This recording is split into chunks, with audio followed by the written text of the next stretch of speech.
विदा क्या खाने पीने की दिक्कत और 2 महीने हो गए यहाँ पे रहे हुए। खाना पानी नहीं मिल रहा था, ये सब पैसे नहीं थे।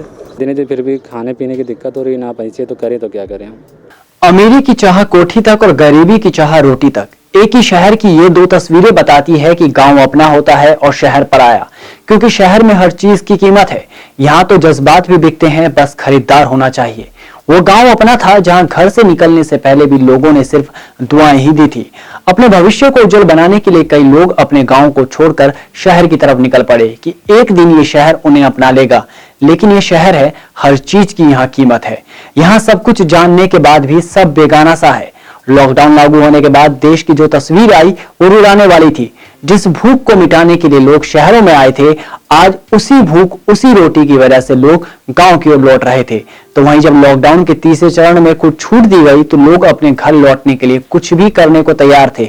इस समस्या में उन्हें सिर्फ एक ही रास्ता दिख रहा था कि किसी भी प्रकार अपने घर जाना है। और ऐसी ही कई सारी कहानियां हैं।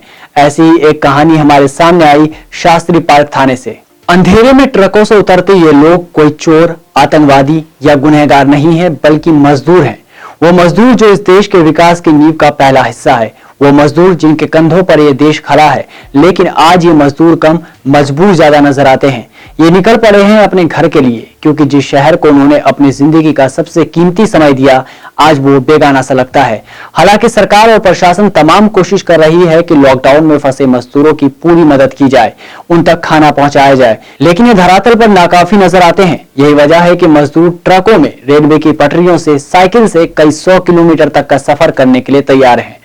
बता दें कि उत्तर पूर्वी जिला के शास्त्री पार्क थाना में एक ऐसा ही मामला सामने आया, जिसमें इंसानियत और मजबूरी की कहानी को बयान कर दिया।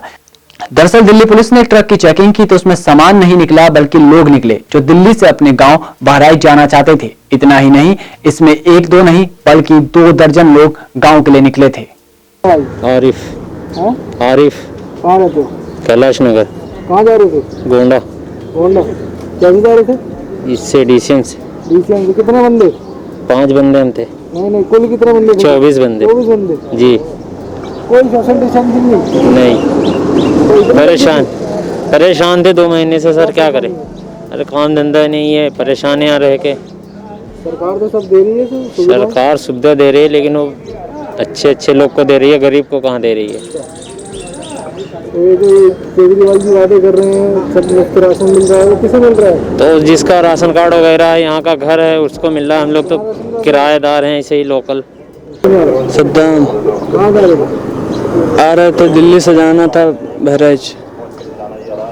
एक ही ट्रक में? हाँ, एक ही ट्रक में। कितने बंदे थे? 23 आदमी थे। कितने? 23। खाना पानी नहीं मिल रहा था, ये सब पैसे नहीं थे। सरकार व्यवस्था करते रही हमारे लिए। कर रहे, मिल कहाँ रहा टिकट नहीं मिल रहा। क्या बोल रहे पैसे बहुत ज़्यादा हैं, पैसे नहीं है, तब कहाँ से टिकट निकलवाऊँ। नाम क्या है? असलम। कहाँ से? यूपी से बहराइच। दिल्ली में रहते हो? शास्त्री पार्क। तब कब निकले ये? जी कल शाम को। कहाँ पकड़े गए? जी वहीं जगह पे पकड़ लिया। कहाँ पे? उसी शास्त्री पार्क में। गए ही कहाँ है? गए नहीं, उसी पे पकड़ लिया। जल्दी नहीं थी, फिर भी खाने पीने की दिक्कत हो रही है, ना पैसे तो करें तो क्या करें हम। सरकार तो व्यवस्था कर रही है जी, पर व्यवस्था कुछ नहीं, हमारी तरफ ट्रेन कोई नहीं जा पा रही है। कोई व्यवस्था नहीं है? नहीं हो पा रही है। तो कुछ चाहते हो क्या करें? जी हम घर जाना चाहते हैं, मैं घर भिजवाया जाए। सरकार के पास सुविधा क्या खाने पीने की दिक्कत और 2 महीने हो गए यहाँ पे रहे हुए। कोई चीज़ की थक गए यहाँ पे रह के। खाने पीने की दिक्कत, रहने की दिक्कत, घर से पैसे मांग। पापी पेट जो न करा दे। दिल्ली में मज़दूरों की हालत कुछ इस कदर हो गई है कि उन्हें समझ में ही नहीं आ रहा कि वो क्या करें। हालांकि सरकार के तमाम दावे हैं खाना मिलने के, लेकिन फिर भी हर आदमी, हर मज़दूर यही चाहता है कि वो अपने घर पहुंच जाए। इसी एक कोशिश में शास्त्री पार्क, कैलाश नगर, गांधीनगर के 2 दर्जन मज़दूर एक टेम्पो में छुपकर जा रहे थे बहराइच। उन्होंने ड्राइवर को 1500 रुपये का किराया दिया था कि किसी तरह घर पहुंच जाए। लेकिन शास्त्री पार्क थाने की औचक निरीक्षण पुलिस ने तुरंत इन सबको पकड़ लिया। ड्राइवर के खिलाफ मुकदमा दर्ज किया गया और इन सबको कुछ न कुछ मदद करके इनके घर भेज दिया गया। कैमरा पर्सन रजत के साथ सत्येंद्र त्रिपाठी, पंजाब केसरी। इस मामले में दिल्ली पुलिस ने बेहद समझदारी से काम लिया। वहीं मजदूरों को उनसे लिए गए किराए को भी वापस दिलाया और साथ ही मदद का भरोसा भी दिया। मिली जानकारी के मुताबिक ट्रक चालक के खिलाफ मामला दर्ज कर लिया गया है और कार्रवाई की जा रही है। वहीं जब हमने ट्रक चालक से बात की तो उन्होंने कहा कि काम धंधा नहीं था इसलिए निकल पड़े। तो वहीं ट्रक चालक के भाई ने अपनी गलती स्वीकार की। बता दें कि सरकार व प्रशासन लगातार ये कोशिश कर रहे हैं कि जो जहां है वहीं रहे। मतीन खान। कहाँ रहते हो? हम तो यही सस्ते पर रहते हैं। और ये जो मजदूरों को लेके जा रहे थे तुम 1500 रुपये में, ये क्या था?